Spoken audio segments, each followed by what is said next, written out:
Laundry के कपड़ों को कैसे हम मैनेज करें और जो हमारे कपड़े जो होते हैं वो हमेशा मैनेजेबल रहें और उसको हम किस तरह से ऑर्गेनाइज करें, तो ये वीडियो इसी पे आज आधारित है।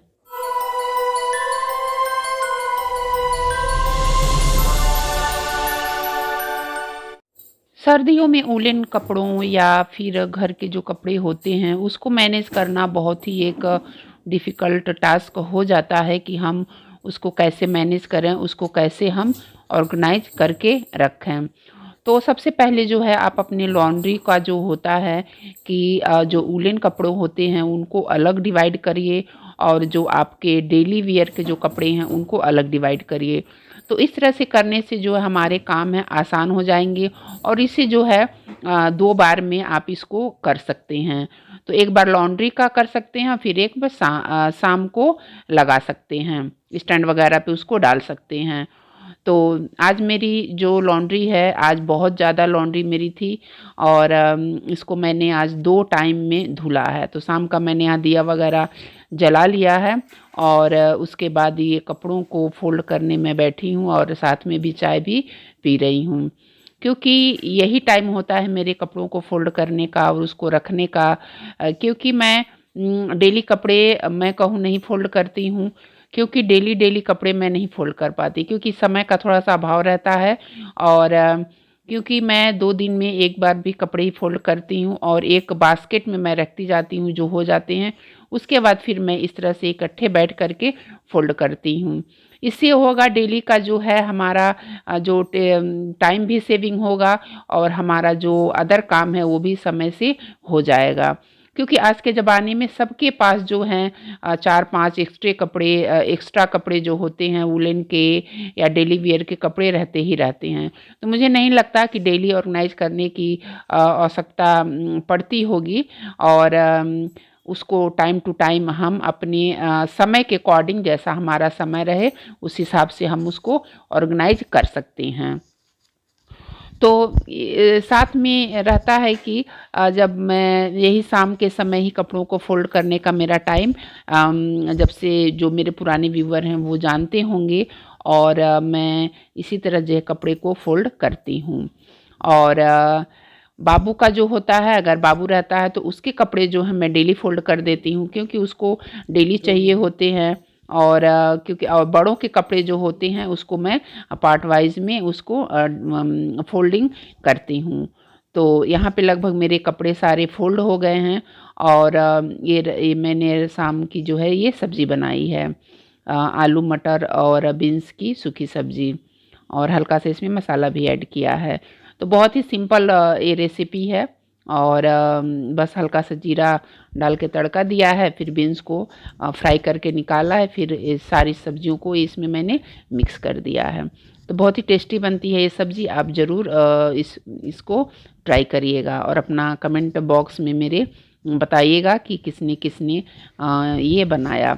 उसके बाद ये फिर मैं कपड़ों को रखने आ गई अलमारी में और कई बार लोग पूछते हैं कि कमेंट भी आते हैं कि जो है कपड़े जो हैं आपका अलमारी हमेशा एकदम क्लटर फ्री रहता है और उसमें जो है कोई भी इधर-उधर कपड़े नहीं होते हैं।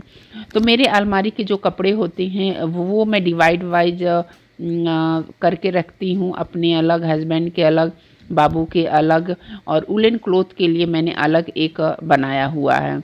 तो मैं उसमें सारे वूलन क्लॉथ को रखती हूँ और ये जो बॉक्स देख रहे हैं इसके ऊपर मेरा एक थैला है बोल सकते हैं। तो जो इधर-उधर आने जाने वाले कपड़े हैं मैं उसमें फ़ोल्ड करके उसको रखती हूँ ताकि जो हमारा अलमारी है वो क्लटर फ्री रहे और बस डेली वियर के जो वूलन क्लॉथ हैं मैं इसी में ऑर्गेनाइज़ करके रखती हूँ। अभी मैं लास्ट में दिखाऊँगी कि मैं कैसे रखती हूँ और इस पे एक मेरा प्रॉपर वीडियो है जिसका टाइटल है सर्दियों में मैंने अपने वार्डरोब और सिटिंग एरिया को ऑर्गेनाइज कर दिया है। तो प्रॉपर मैंने वीडियो बनाया है, उसका लिंक जो है मैं डिस्क्रिप्शन में दे दूँगी या फिर आई बटन में लगा दूँगी, आप वहाँ से उसको देख लीजिएगा। तो और क्योंकि बंद कर अभी दें। मैं कुछ दिन पहले शादी से भी लौट के आई हूँ, एक शादी समारोह में गई थी। जैसा कुछ वीडियो मैंने पब्लिश किया था। तो ये कपड़े जो है बैग वगैरह आप देख रहे हैं, सारे कपड़े उसी तरह से अभी पड़े हुए हैं। पहले मैंने सोचा कि जो घर के कपड़े जो होते हैं, अगर घर में लेडीज़ नहीं रहती हैं तो कितना कपड़ों का बोझ हो जाता है, वो तो आप समझते ही होंगे। तो बस मैंने सोचा कि पहले जो कपड़े होते हैं, जो घर के जो कपड़े हैं, हालांकि मैं एक लोड लगा के गई थी और वही कपड़े जो सूखे उखे थे और कुछ कपड़े जो थे यहाँ पे मैंने रखे हैं। तो इस तरह से मैंने ऑर्गेनाइज करके अपना वार्डरोब रखती हूँ।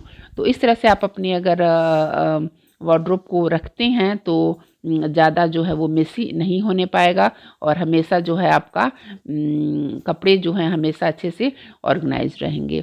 और ये जो साड़ियाँ जब मैं रखती हूँ तो ये ब्लाउज़ जो है मैं इसी के अंदर करके डाल देती हूँ, ताकि ब्लाउज ऐसा चीज़ है, छोटी चीज़ होती है, वो हमेशा गुम होने का डर रहता है। तो इस तरह से जो है वो जो ब्लाउज है वो घूमेंगे नहीं और आसानी से हमारे ब्लाउज वो मिल जाएंगे। तो इस तरह से है। और बहुत अच्छे से जो है जो हमारे कपड़े हैं वो ऑर्गेनाइज्ड रहते हैं। मैंने कई वीडियो वार्डरोब के ऊपर बनाया हुआ है और आप चाहें तो इसको अप्लाई कर सकते हैं। और जब भी मैं जो डेली वेयर के कपड़ों को ऑर्गेनाइज करती हूँ तो इस तरह से एक सूखा तौलिया मैं रखती हूँ वार्डरोब में। और इस तरह से जो सामने के जो ये गंदे जो रहते हैं जो आगे का, मैं उसको हटा करके बास्केट को और थोड़ा सा सफाई कर देती हूँ। इससे ये रहता है कि हमारा वार्डरोब हमेशा नीट एंड क्लीन रहता है और अलग से एफर्ट डालने की ज़रूरत नहीं पड़ती है। और इसीलिए मेरा वार्डरोब जो है हमेशा ऑर्गेनाइज्ड एंड नीट क्लीन रहता है। तो इस ट्रिक को आप ज़रूर फॉलो करिए और ये आपका भी जो अलमीरा है वो हमेशा ऑर्गेनाइज्ड रहेगा। और कपड़ों को ऐसे ऑर्गेनाइज्ड करना चाहिए कि बच्चा भी जो है वो जाके अपने अलमारी से वो चीज़ें अपना सामान है वो आसानी से ले ले और आपको जाके निकालना ना पड़े और आपका जो टाइम है वो बच जाए। तो इस तरह से है, देखिए मैंने अपने अलमारी को अच्छे से ऑर्गेनाइज्ड कर दिया है। तो लुक एट दिस।